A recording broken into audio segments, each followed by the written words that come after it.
بسم الله الرحمن الرحیم.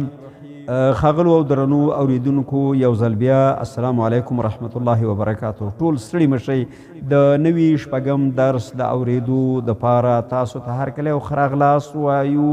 قدرمنو مسلمانانو وروڼو، په تیر درس کې موږ له دې شروع کړې وه چې امام محمد التمیمي رحمت الله تعالی علیه وایي د درې مسائلو زده کړه ضروري ده او بیا په هغې باندې عمل ضروري دی. وی جمالاً هم دا ویلي وو چې لومړی مسئله دا ده چې یقین په دې باندې جوړ شي چې زه بنده مسلمان مکلف یم او زه به د الله حکمونه او د نبی صلی الله علیه وسلم احادیث او سنت طریقې په ځان عملي کوم.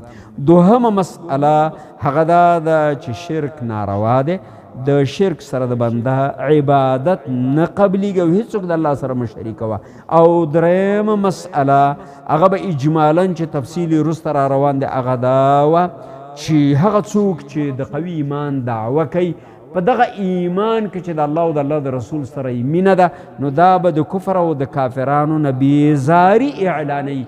ځکه دواړه مینه د الله او د رسول او مینه د کافرانو او د کفر په خپله سینه کې دا نشي جمع کېدلی. راځو خپل درس ته.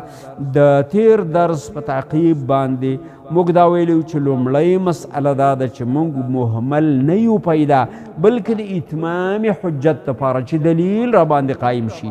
الله عز وجل محمد صلی الله علیه وسلم داسې یو پیغمبر راته رالیږلی دی چې ټول دین یې موږ ته را رسولی دی. منونکي کامیاب جنتیان او سرغړونکي خلک یې ناکام بدبختان او د دوزخ خوراک دی. په دې باندې چې الله عز وجل د محمد صلی الله علیه وسلم پیغمبري همدا موږ دې امت دپاره وه. دا آیت کریمه دی د سورة المزمل 2 آیتونه 15 14. الله فرمایي بعد اعوذ بالله من الشیطان الرجیم انا ارسلنا الیکم رسولا. الله و یقینا موږ همدا موږ تاسو ته درلیږلی دی پیغمبر محمد صلی الله علیه وسلم شاهدا علیکم چې بیان کوونکی د توحید دی تاسو ته.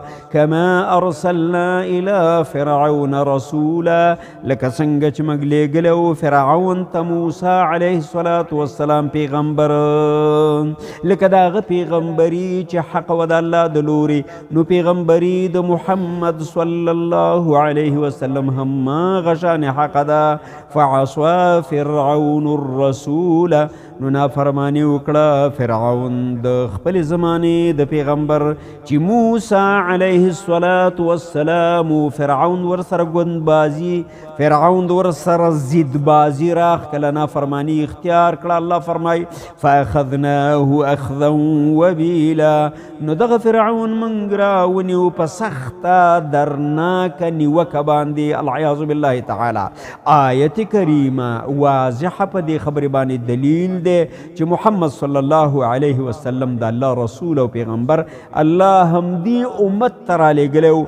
پیغمبري داسې قوي ثابته ده لکه څنګه چې په تاریخ او حقایقو سره پیغمبري د موسی علیه الصلاة والسلام هغه په حق باندې وه. لکه څنګه چې د موسی علیه الصلاة والسلام خلاف هغه ناروا او چې فرعون وکړ دوزخ یې ځای شو.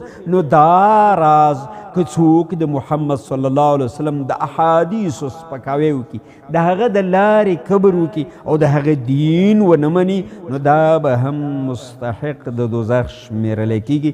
اله العالمین زموږ ټول ولس ته هدایت وفرمایه او د خپل نبی مینه محبت او د هغه حقیقي تابعداري په سنتو طریقو روانېدل د ټولو نصیب کامین یا رب العالمین. وصلی الله تعالی علی نبینا محمد وعلى آله وأصحابه أجمعين.